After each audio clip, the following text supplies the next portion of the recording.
Argentina estaba gobernada por una terrible dictadura cuando se produjo el mayor robo de arte de su historia. Pinturas de algunos de los artistas más renombrados de Europa de los siglos XIX y XX. Durante más de 20 años no se supo nada de obras de Renoir, Gauguin y Degas, entre otros, hasta que una mujer estadounidense entró en Sotheby's, en Londres. ¿Dónde habían estado?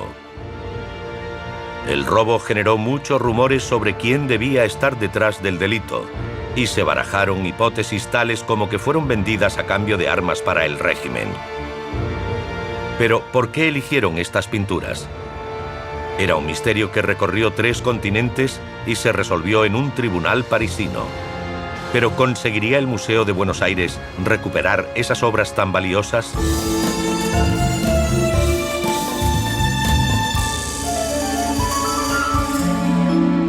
Grandes robos de arte.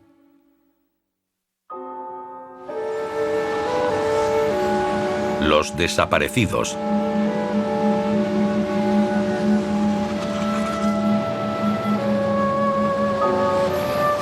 Buenos Aires, la capital de Argentina. Nochebuena de 1980.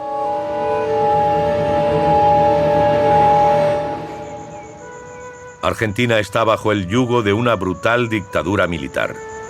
Lleva varios años generando terror y desasosiego. Pero en este día la vida en la capital parece normal. Mientras la mayoría del país se prepara para celebrar la Navidad, está a punto de producirse un robo extraordinario en una de las pinacotecas más importantes del país.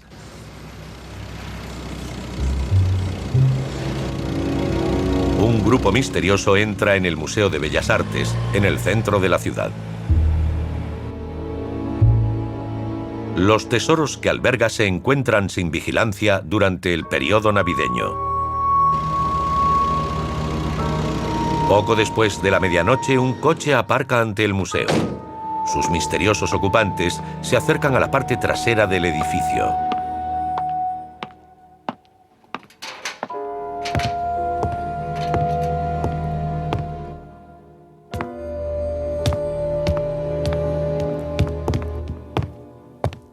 Una vez dentro, parece que dispongan de todo el museo para ellos. Saben exactamente lo que buscan. Su objetivo son algunas de las mejores obras expuestas.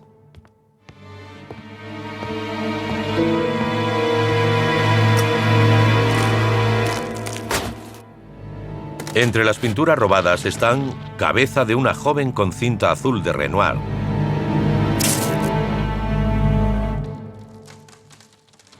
La llamada de Paul Gauguin,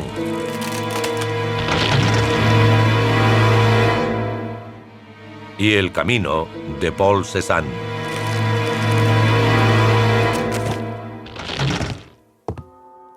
En total desaparecen 16 pinturas impresionistas junto con 7 objetos. Concluido su trabajo, los ladrones se esfuman en la noche bonaerense.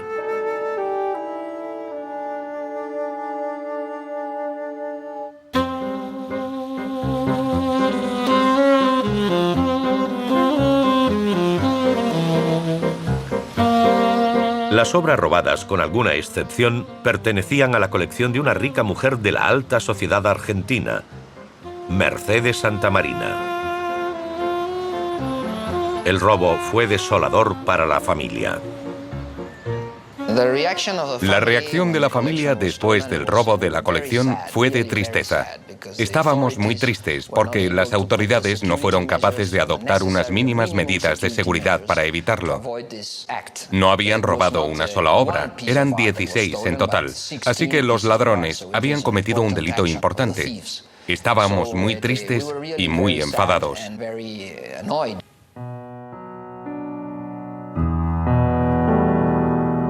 El robo era una gran pérdida para el país y para su museo más importante.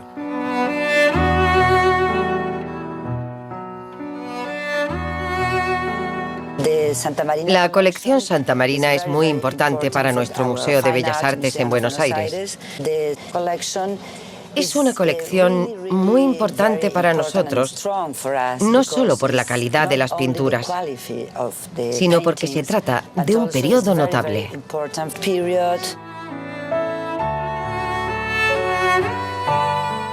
De hecho, solo se llevaron una pequeña parte de la amplia colección Santamarina. Y los ladrones dejaron la mayoría de las piezas más valiosas. Estos Degas son excepcionales y forman parte de la colección Santamarina, especialmente este, que está considerado el mejor trabajo en pastel de bailarinas de Degas.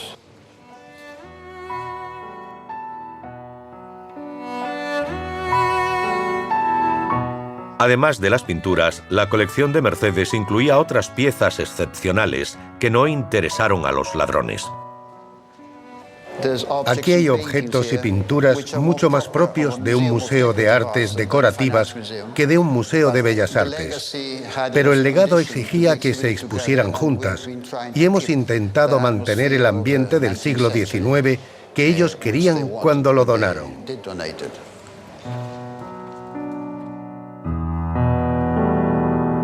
No está claro cómo decidieron qué pinturas iban a robar.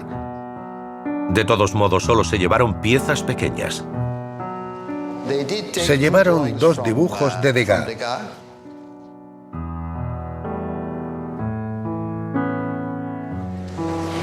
Un boceto a lápiz de Matisse. Y un dibujo de Rodin, quizás los más valiosos.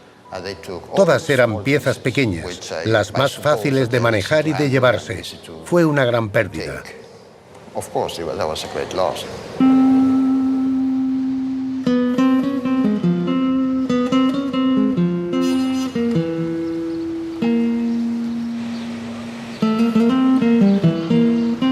Mercedes había pasado décadas recopilando las piezas de la colección Santamarina. Vivía con todo lujo en Buenos Aires, pero no se casó ni tuvo hijos.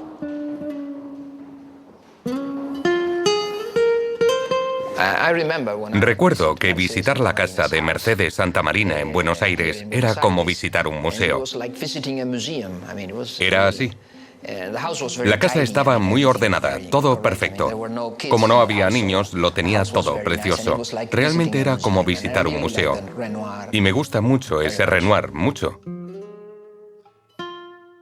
Mercedes Santamarina tenía buen ojo.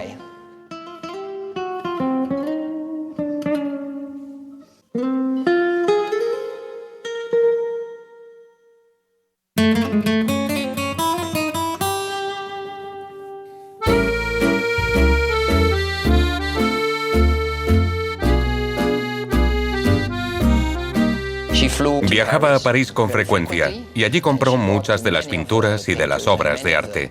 También compró algunas aquí en Argentina.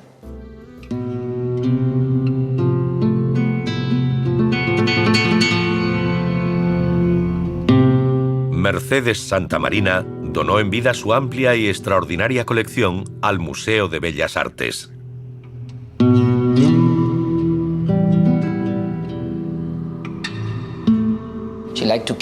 Quería mantener unida a la colección, y esa fue una de las principales razones para conservarla en el país, en el mejor museo de Argentina, que creía que era el mejor. Decidió donar la colección completa con una condición: la exposición permanente de las piezas en un espacio concreto, llamado la Sala Mercedes Santamarina.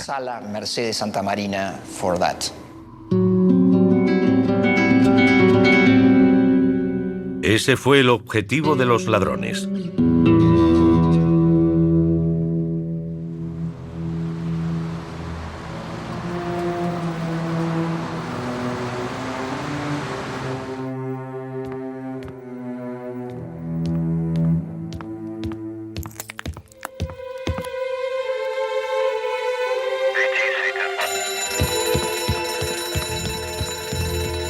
La investigación policial empezó el día de Navidad. Llegamos al museo el 25 de diciembre después de comer, cuando descubrieron el robo. Recuerdo muy bien el suelo. con todos los marcos esparcidos y la policía. Habían cortado todos los marcos para llevarse las pinturas y los dejaron en el suelo.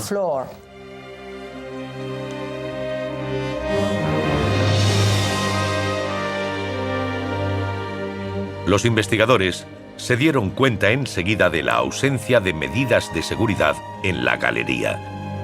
En Nochebuena todo el museo estaba vigilado por un solo guardia armado y un bombero. El bombero y el guardia se fueron a cenar juntos. Como era Nochebuena, tomaron un poco de sidra durante la cena, brindaron y se acostaron sobre la medianoche.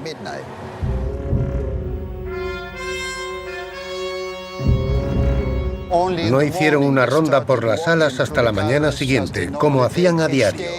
Y entonces se dieron cuenta de que se había producido el robo. Tenía que haber sido entre la medianoche y antes de la primera ronda de la mañana. Seguramente hacia las 3 o las 4 de la madrugada.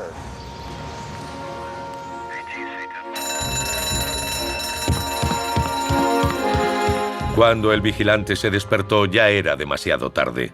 Los ladrones habían huido con 16 pinturas y 7 objetos decorativos.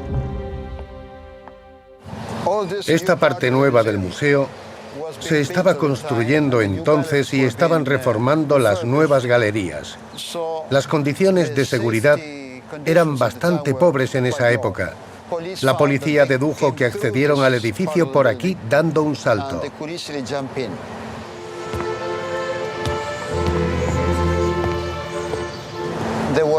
No había alarmas ni medidas de seguridad para impedir ese robo.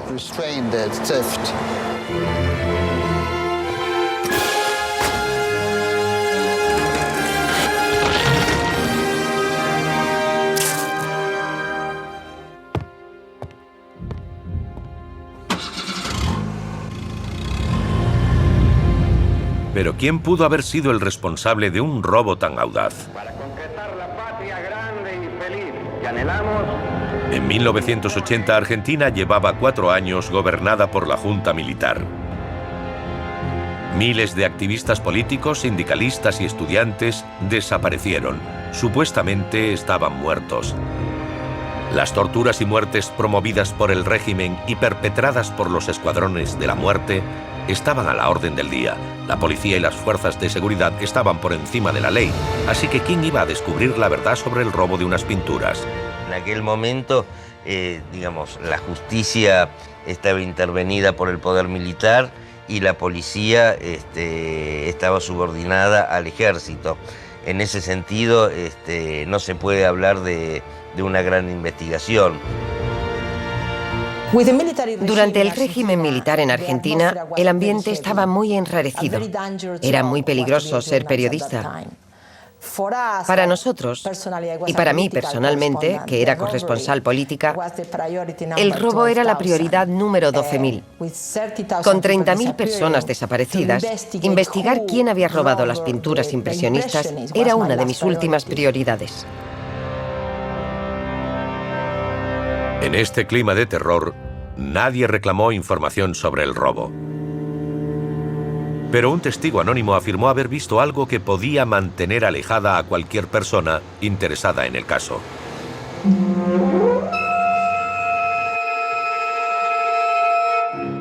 Señala la existencia, en el momento en que supuestamente estaban robando el museo, de un vehículo Ford Falcon verde con 4 ocupantes adentro.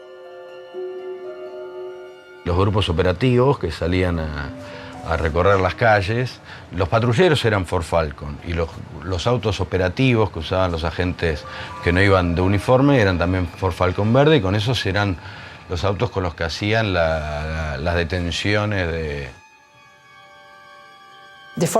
El Ford Falcon era una imagen terrible.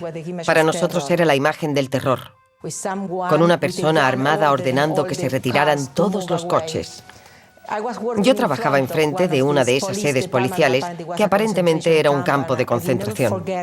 Y nunca olvidaré el miedo que pasaba cada vez que veía un Falcon verde. La historia lo cuenta. Era un símbolo del terror en Argentina.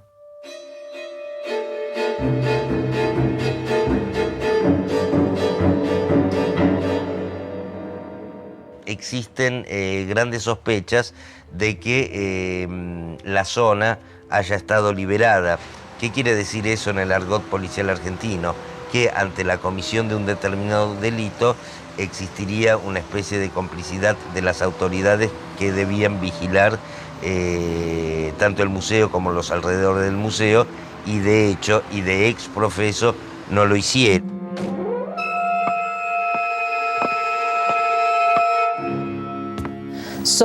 En esa época había rumores de que detrás del robo estaban los servicios secretos. Tenía sentido, porque seguramente los servicios secretos eran la única organización que podía salir airosa de un robo tan descarado. Pero si eran los responsables, ¿a quién iban a culpar? Había que encontrar una cabeza de turco rápidamente. La solución más fácil era acusar al más débil.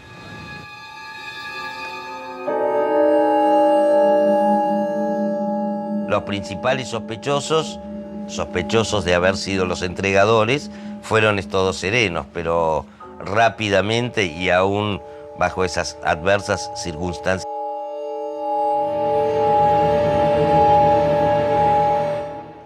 Miembros del servicio del museo fueron detenidos y torturados para que se declararan culpables. Después de una experiencia breve pero terrible, los guardias de seguridad fueron puestos en libertad y volvieron a sus vidas cotidianas. Rápidamente y aún bajo esas adversas circunstancias políticas que vivía el país en general y la justicia en particular, fueron absueltos de culpa y cargo porque los tipos... ¿Quién era el responsable? El robo del Museo de Bellas Artes cayó en el olvido durante varios años. En los medios masivos de comunicación, nadie debe olvidar que la guerra... Pero en 1982 la Junta invadió las Islas Malvinas, un territorio británico en el Atlántico Sur. Se impuso un embargo internacional de armas y las fuerzas británicas recuperaron las islas en unos meses. La Junta quedó humillada por la derrota y en un año se disolvió el régimen militar. Tras la caída de la Junta empezaron a filtrarse informaciones sobre el robo.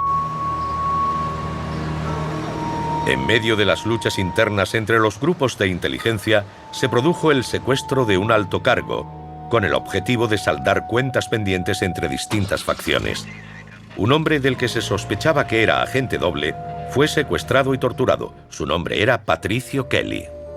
En esa banda operativa después secuestran a Guillermo Patricio Kelly, un extraño personaje de aquellos tiempos, al que ellos creían agente de inteligencia del Mossad, del Servicio de Inteligencia de Israel, y ellos lo secuestran y también casi lo matan, y ocurre un episodio bastante...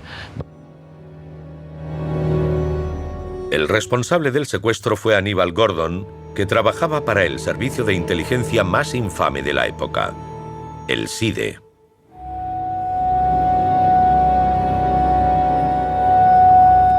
Gordon fue condenado a 8 años de cárcel por el secuestro. Y estando en prisión, empezaron a surgir pruebas sobre su implicación en el robo del Museo de Bellas Artes, supuestamente de su propia boca. No obstante, poco después, estando Aníbal Gordon ya preso y ya afectado de una enfermedad terminal, le cuenta a otro preso su autoría en el hecho, lo cual... Este es el hombre al que supuestamente Gordon se lo confesó todo. Se llamaba Juan Carlos Pérez. Era un preso que gozaba de ciertos privilegios, solía repartir la comida y limpiaba las celdas. Su autoría en el hecho, lo cual robustece, curiosamente, aquella versión que Guillermo Patricio Kelly, y esa fue la persona que a mí me contó aquella versión. Yo siento que... Una persona que está al borde de la muerte, y Aníbal Gordon en ese momento lo estaba porque padecía de un cáncer terminal, no suele mentir. Sí se quejaba de que habría obtenido por ese trabajo, este trabajo habría sido por encargo. Pérez es la única fuente de la confesión de Gordon. Tras su puesta en libertad, Es entrevistado en televisión en 1993. 2 años después murió de un disparo cuando intentaba robar una ferretería.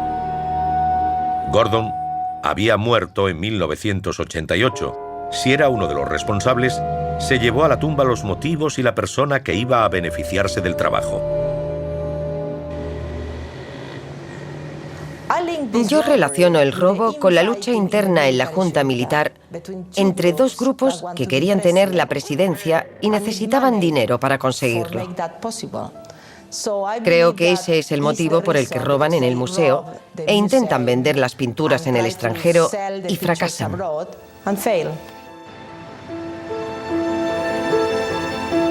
8 años después del robo, las pinturas seguían perdidas y el único sospechoso estaba muerto.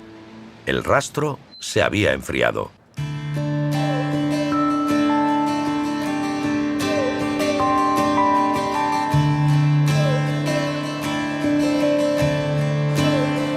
Pero en 2001 llegaron nuevos datos desde Londres, una de las capitales mundiales de la compraventa de arte. En el centro de la ciudad se encuentra la famosa casa de subastas Sotheby's. No es raro que traten con clientes de todo el mundo. Ese día no era una excepción. Abrieron sus puertas sobre las 11 de la mañana y recibieron a una mujer rubia de Texas. Se presentó como Gabriela Williams. Tenía un aspecto poco común. No era muy alta, la melena le llegaba a la cintura y llevaba muchísimas joyas, muy caras. Sacó del bolso 16 fotografías de pinturas y dibujos de algunos de los grandes impresionistas: Renoir, Cézanne, Gauguin, Matisse, Degas. Dijo que representaba a 2 organizaciones benéficas relacionadas. La suya estaba en Texas y se llamaba Humana Way International, y la segunda se encontraba en Sudamérica, Labor Trust, que poseía las obras de arte. La segunda organización ya había puesto precio a la colección, 350 millones de euros, pero quería que Sotheby's hiciera su tasación independiente. Dijo que quería llevarlas a un banco como aval de un préstamo para conseguir fondos para sus actividades benéficas.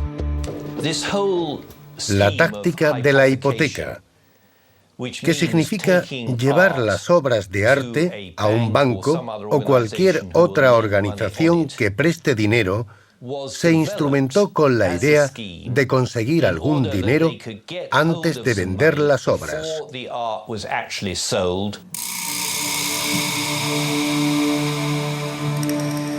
Sotheby's aceptó la propuesta de tasación de la señora Williams, pero primero tenían que ver las pinturas para cerciorarse de que eran originales. Williams les dio una respuesta sorprendente. La colección estaba en el otro lado del mundo, en Taiwán. El presidente de la organización benéfica sudamericana era un comerciante de madera taiwanés llamado Arthur Long, y las tenía en su país.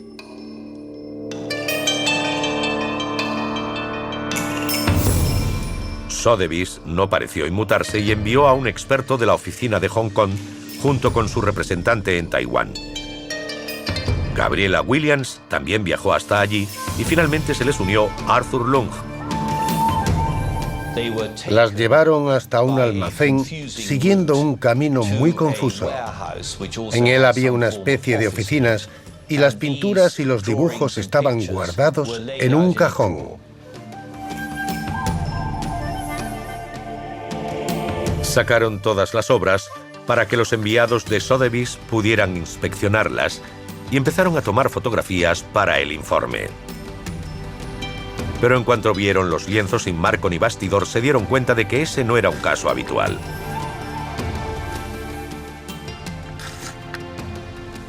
No estaban enmarcados ni expuestos. Estaba claro que los mantenían escondidos. Pero la colección era una mina de oro.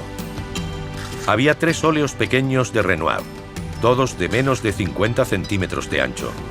2 acuarelas sobre papel de Cézanne, entre ellas un característico bodegón. 2 bocetos de las famosas bailarinas de Degas una escena tahitiana de Gauguin, un bosquejo de Matisse y acuarelas del escultor Rodin.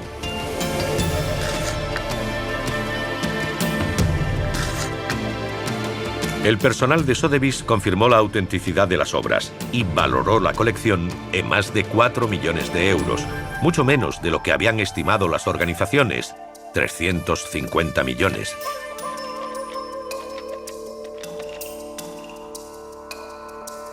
Como precaución de rutina, Sotheby's de Londres se puso en contacto con Julian Radcliffe, del Registro de Obras de Arte Desaparecidas, una empresa dedicada a comprobar la legitimidad de las obras puestas a la venta.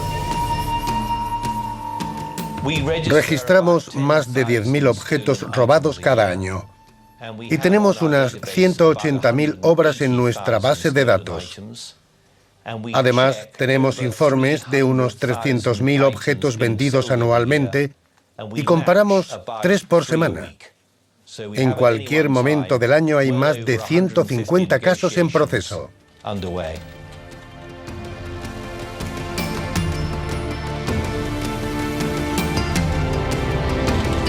Cuando recibieron la llamada de Sotheby's con los detalles de 16 pinturas de Taiwán, el personal del registro empezó a comprobar las descripciones con la lista de obras de arte desaparecidas de su base de datos. Sus búsquedas enseguida encontraron similitudes con una colección robada. Sonaron las alarmas. Nuestro personal se dio cuenta inmediatamente de que en el Museo Argentino las había registrado después del robo y pudimos hacer una sencilla comprobación porque estaban todas juntas. Inmediatamente nos pusimos en contacto con la policía y el Museo de Argentina. Y obviamente informamos a Sotheby's.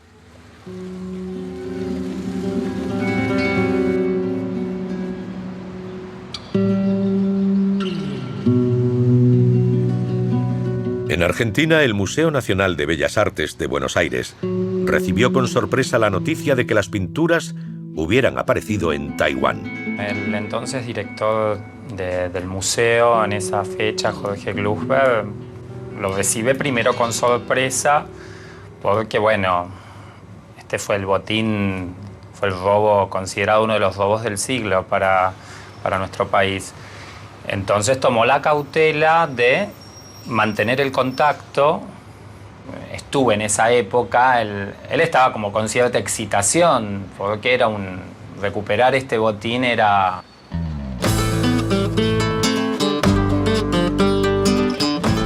Las pinturas salían a la luz tras 20 años ocultas. Era muy importante escoger el momento adecuado para evitar que volvieran a desaparecer. Una de las prioridades de Radcliffe era reunirse con la mujer tejana que había iniciado los acontecimientos en Sotheby's, Gabriela Williams. 2 semanas más tarde y tras unas cuantas llamadas, la localizó en España donde estaba de vacaciones. Se mostró dispuesta a mantener una reunión y Radcliffe cogió el primer avión que salió de Londres.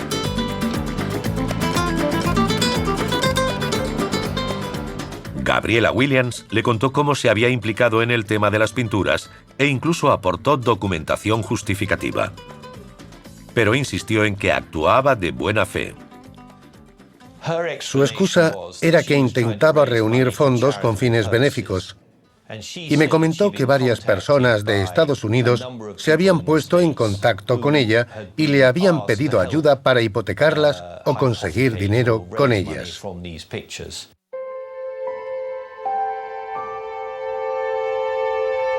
Era una cadena muy compleja, pero al final de la lista estaba Arthur Lung, el presidente de esa sospechosa entidad benéfica, The Labor Trust, con sede en un pequeño país de Sudamérica, Surinam.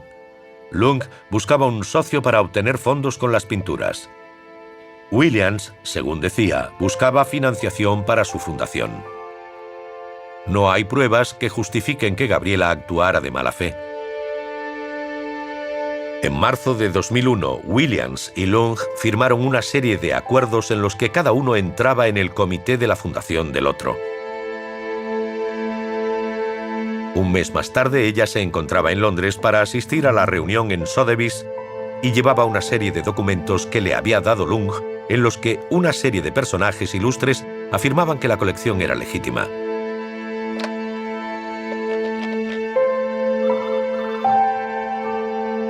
Los siguientes objetivos de Radcliffe eran Surinam y Arthur Lung. Me puse en contacto con Arthur Lung en Surinam y le expliqué que esas pinturas eran robadas y que quería ir a Taiwán para proceder a su recuperación. Le comenté que no podrían venderlas y que si no cooperaban en la recuperación, la policía podría mostrar interés en sus viajes. Sabía que Arthur Lung tenía una casa en Los Ángeles y suponía que no querría tener problemas con su pasaporte. Entonces me comentó que su hermano quería verme en Taiwán y me garantizó que recuperaríamos las pinturas.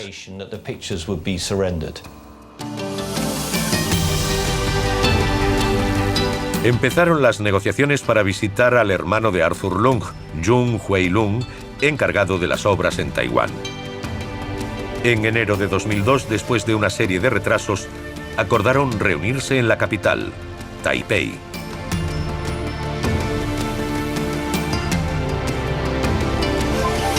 Radcliffe se mostraba optimista sobre el destino de las pinturas al salir de Londres.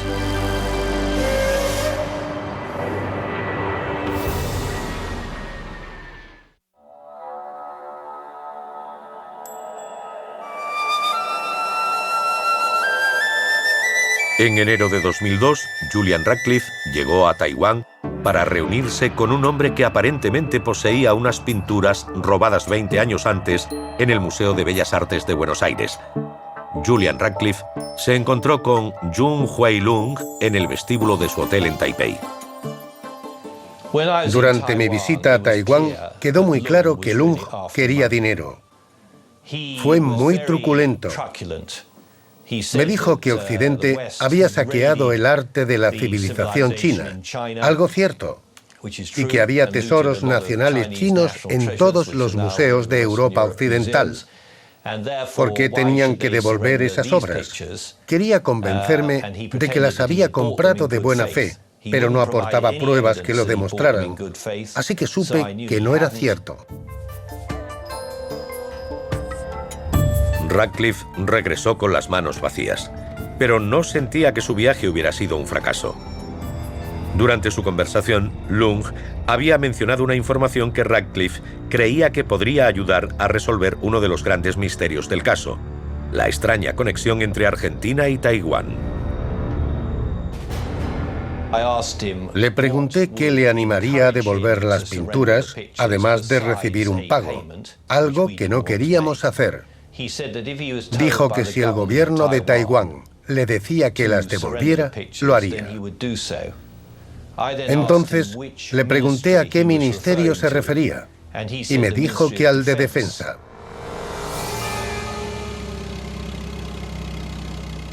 La conexión militar presentaba un fascinante vínculo con los primeros rumores surgidos en Buenos Aires. Podía explicar las declaraciones sobre el coche que fue visto fuera del museo. Y también sugería que el servicio secreto argentino estuvo implicado en el robo inicialmente. En la época del robo, los contactos entre Argentina y Taiwán eran intensos. No sé por qué los objetos robados acabaron en Taiwán, pero las relaciones entre los militares de Taiwán y los argentinos eran habituales en esa época.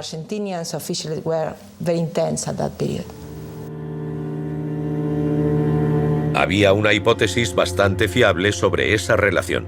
Argentina necesitaba armas porque la Junta sufría un embargo internacional.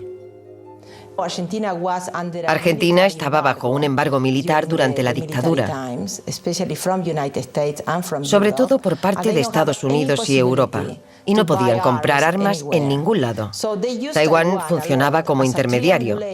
Las armas iban a parar a Taiwán, que a su vez se las vendía a Argentina.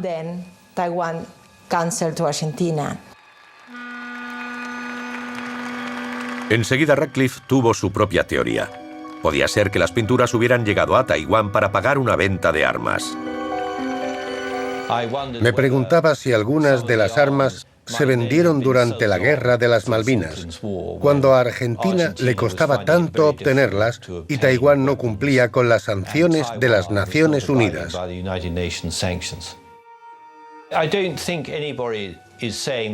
No creo que el robo se cometiera pensando en las armas. Pero uno acaba sospechando que la Junta Militar Argentina, que seguía teniéndolas en su poder, las usó durante años como moneda para obtener armas.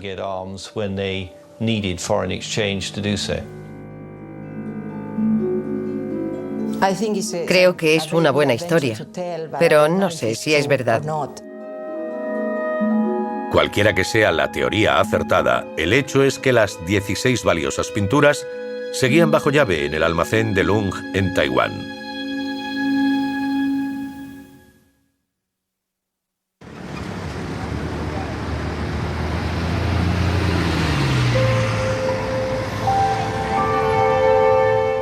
Pero 4 meses más tarde, otra ciudad entró en la lista de los lugares implicados en el caso.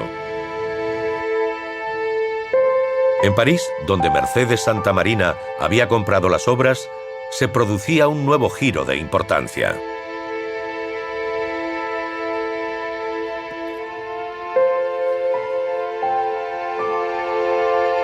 El 15 de mayo de 2002, un hombre de negocios taiwanés entró en una de las galerías de arte de Saint-Germain, el barrio parisino de los artistas.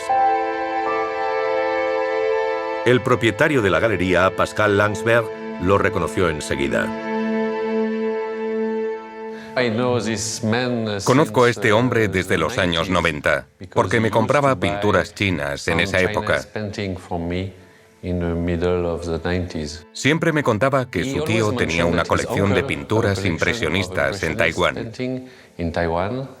Y me llamó para pedirme si podía hacer una tasación de las pinturas, porque su tío quería vender algunas obras. Ese día, el cliente de Pascal Langsberg lleva una carpeta con 3 de las obras de la colección de su tío. Un óleo de Renoir titulado Cabeza de una joven con cinta azul. El dibujo La llamada de Gauguin. Y El camino, una acuarela de Cézanne. Eran desconocidas para Langsberg y formaban parte de la colección robada que ahora estaba en manos de los hermanos Lung en Taipei. Quedé muy sorprendido, pero no por el dibujo ni por el papel, sino por las pinturas. Las obras no estaban enmarcadas, traía solo el lienzo. Y eso me hizo sospechar, pero no le dije nada. Le di un recibo y me las quedé. El hombre encargado de vender las pinturas era Ye Yeowan, un promotor de conciertos de Taiwán. Quizá eligió la pequeña galería creyendo que no tendría recursos para hacer comprobaciones. Si fue así, se equivocó. Empecé a investigar. Conocí el Renoir porque lo había visto en un catálogo, pero en el caso del Cézanne no tenía libros con los que contrastar esa acuarela y tampoco sabía nada sobre el Gauguin.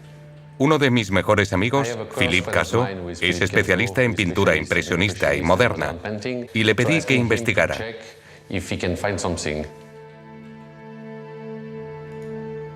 Un día me llamó y me dijo: Pascal, hay algo raro, porque se supone que ese dibujo está en un museo. O es falso o es robado, porque no puede ser el del museo.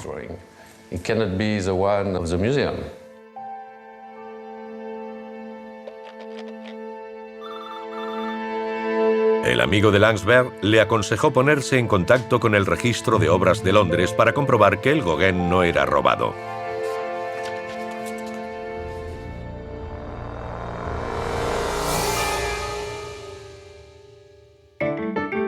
Lo hice inmediatamente y 1 hora más tarde recibí una llamada del gerente de la empresa. Me dijo: vale, iré mañana mismo, tengo un problema y debo hablar contigo, iré inmediatamente. Esas eran las 3 pinturas más valiosas de las que habían desaparecido en Argentina e informamos al marchante francés de que eran obras robadas. Radcliffe también le contó a Landsberg su teoría. Creía que las pinturas robadas tenían algo que ver con el tráfico de armamento.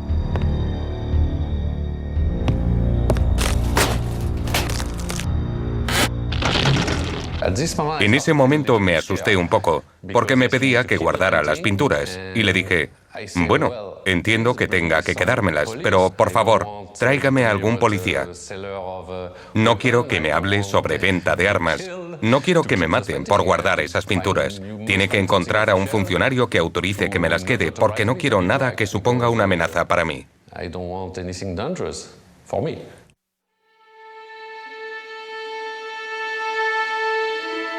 Radcliffe alertó a las autoridades francesas y le pidió a Landsberg que organizara una reunión en la galería para que él pudiera conocer al señor Wang.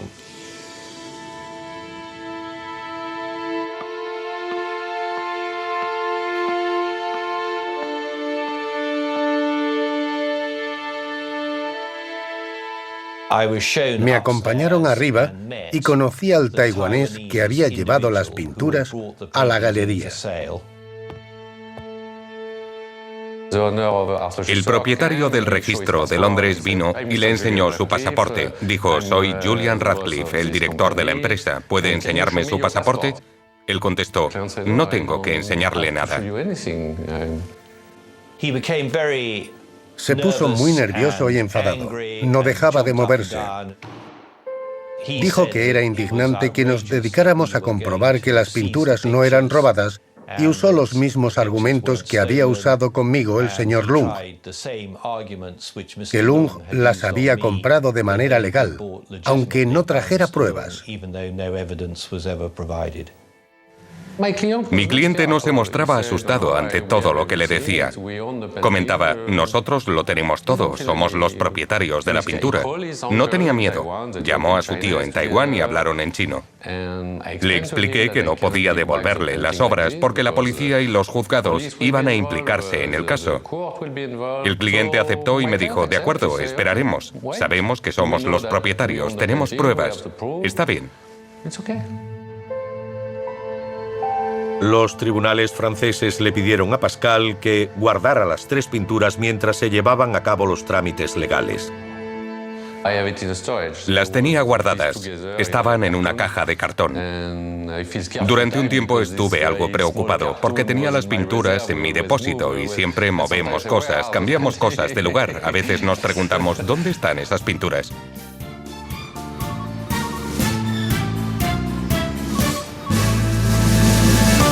Mientras tanto, contactaron con el Museo de Buenos Aires para darles la buena noticia. Nos piden de manera urgente para mandar un exhorto a París lo que serían los documentos de procedencia y de legítimo título que tiene el museo sobre esas obras, a lo cual intervengo yo preparando toda la documentación, que eran las escrituras de donación de esas obras. La periodista argentina María Laura Aviñolo, que se encontraba en París, también recibió un chivatazo sobre el hallazgo de las pinturas. El embajador de Argentina en París, Archibaldo Lanús, me llamó un día para decirme, tenemos que quedar para tomar un té, porque tengo una buena historia que contarte. Las pinturas impresionistas habían aparecido en Taiwán. A Archie, como le llamamos, le encanta el arte. Fue un gran embajador aquí y le encanta la cultura. Todo el mundo lo sabe. Así que hice un trato con él. No publicaría nada si me iba poniendo al día de lo que pasaba. Lo que sí que era una tarea así de un poco de detective, eso era lo divertido, ¿no? Porque entre Radcliffe, que es un hombre muy informado y mucha personalidad, y este misterio de no aparecía nunca el dueño, es una cosa entretenida, ¿no?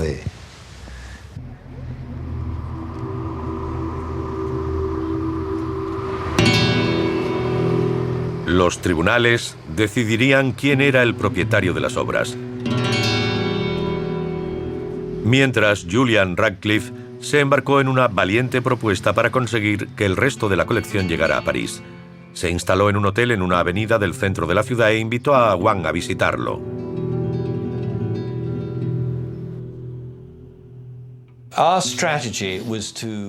Nuestra estrategia era decirle al taiwanés que se encontraba en París, al señor Wang, que debía traer las otras pinturas aquí y entregárselas al gobierno argentino. Una de las armas con las que podíamos presionarle era decirle que había pasado 3 obras ilegalmente, algo que no le gustaría nada a las autoridades francesas, pero si traía todas las demás para devolverlas, seguramente pasarían por alto que hubiera hecho algo mal y no le perseguirían. Durante las negociaciones quedó bien claro que lo que les interesaba era dinero en efectivo a cambio de entregarlas. Tuvimos que convencerle de que no lograría que le pagáramos por la entrega de las obras si no era capaz de presentar unos documentos que acreditaran su adquisición. No podían hacerlo porque sabían que si nos daban esa información, quedaría claro que no tenían derechos sobre las pinturas.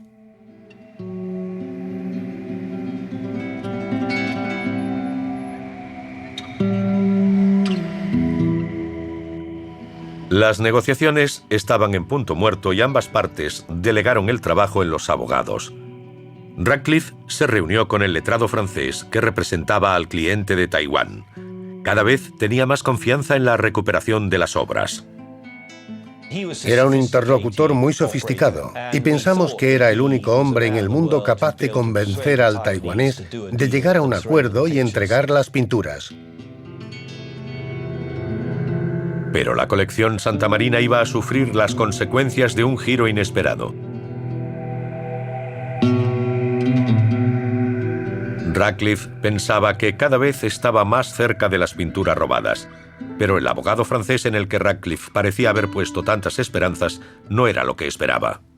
Un día en una audiencia, cuando fuimos para tratar de conciliar y que nos devolvieran los cuadros, el abogado no vino y después supimos que lo habían tomado preso por un asunto en el África, en fin, y desapareció. Y después ya no teníamos ninguna pista. Estuvo implicado en tráfico de diamantes y oro y lo metieron en la cárcel. El señor Wang regresó a Taiwán y nos quedamos sin nadie para negociar. Aunque los tribunales ya controlaban las pinturas, no podían enviárselas a las autoridades argentinas hasta que negociaran el contacto con el taiwanés.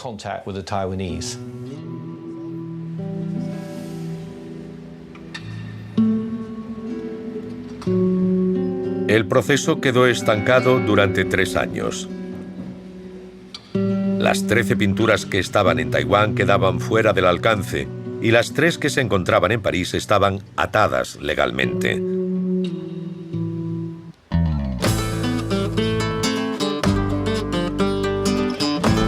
Desesperado, Julian Radcliffe intentó adelantar los acontecimientos obviando el proceso legal. Un día el señor Radcliffe me llamó y me dijo que el embajador de Argentina estaría en París e intentó presionarme para devolver las pinturas. No lo entendía porque, como le dije, tenía la responsabilidad de guardarlas y no había recibido órdenes de los tribunales ni de la policía. Debo guardarlas, le dije.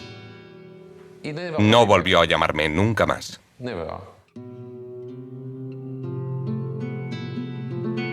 Me di cuenta de que su trabajo era el de recuperar las pinturas y quedarse con la comisión. Era como un cazarrecompensas. Landsberg se negó a entregar las obras hasta que hubiera una orden legal. 6 meses más tarde, la decisión parecía inminente. Solo entonces entraron en acción las autoridades argentinas. Le asignaron el caso a un famoso juez para que viajara a Europa a investigar y recuperar las pinturas. Le acompañó un agente de Interpol Argentina, Marcelo El Heibi, y por parte del Ministerio de Cultura, Américo Castilla, actual director del Museo Nacional de Bellas Artes de Buenos Aires. En noviembre de 2005, los tres volaron a París con intención de recuperar las obras que seguían en la caja de seguridad de la Galería Darga y Landsberg. Se convocó una audiencia en el espectacular marco de la sede central de la policía francesa en el centro de París, y Radcliffe fue citado a declarar ante el juez argentino. El juez estaba sentado al final de la mesa, con un par de guantes blancos delante de él, gafas oscuras y una mirada un tanto extraña, si no amenazante. Parecía impresionado por el final de la sesión de preguntas y respuestas, en la que pudimos dar muchos detalles de todo lo sucedido. Disponíamos de 9 volúmenes de documentos que yo llevé a París para que pudieran comprobar todos los datos. Tanto las autoridades francesas como las argentinas estaban seguras de que podrían recuperar las pinturas sin problemas.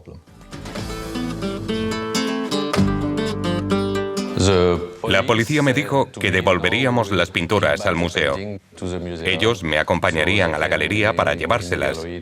Y todo seguiría un procedimiento legal.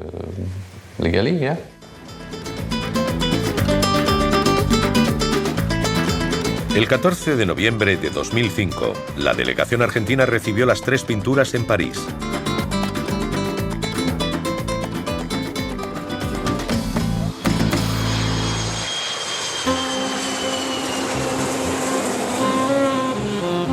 En pocos días iniciaron el camino de vuelta a casa, protegidas por el agente de Interpol Argentina. Las pinturas en realidad vinieron en la mano, la tenía tanto el juez como su secretario o yo cambiándonos, dependía de la situación, pero nunca nos despegamos un momento de ellas y las trajimos con contacto visual continuo para, por supuesto, no perderlas de vista nuevamente.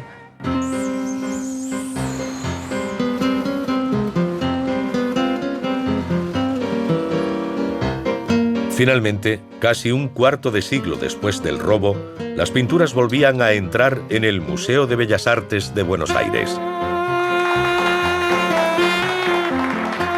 Hubo una ceremonia de bienvenida.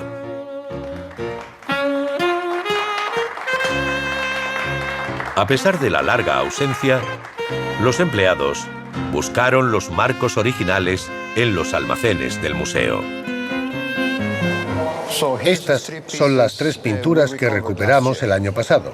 Aquí está el Gauguin, el Renoir y el Cézanne. El personal del museo guardó los marcos esperando su vuelta. En ese marco pone Gauguin y en el título La llamada. Siempre pienso que el museo hizo la llamada para que regresara.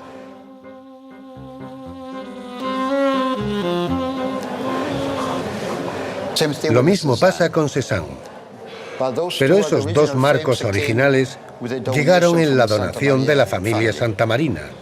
El único que no hemos encontrado es el de Renoir.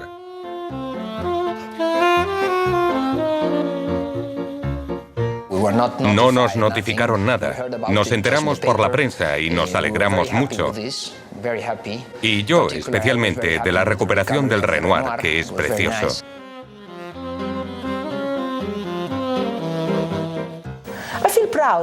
Me siento orgullosa.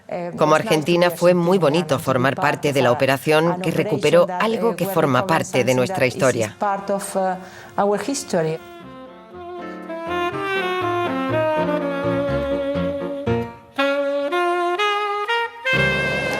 Haber recuperado estas 3 obras es muy simbólico para nuestro museo y representa el cuidado que tenemos con las cosas. Una gran alegría.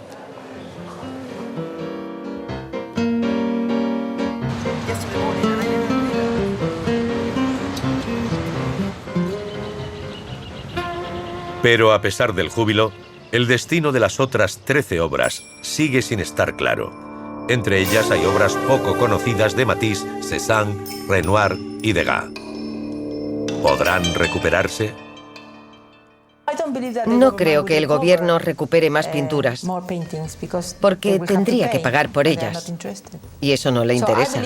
El robo de las obras impresionistas refleja la inestabilidad del país porque fueron robadas durante una guerra sucia.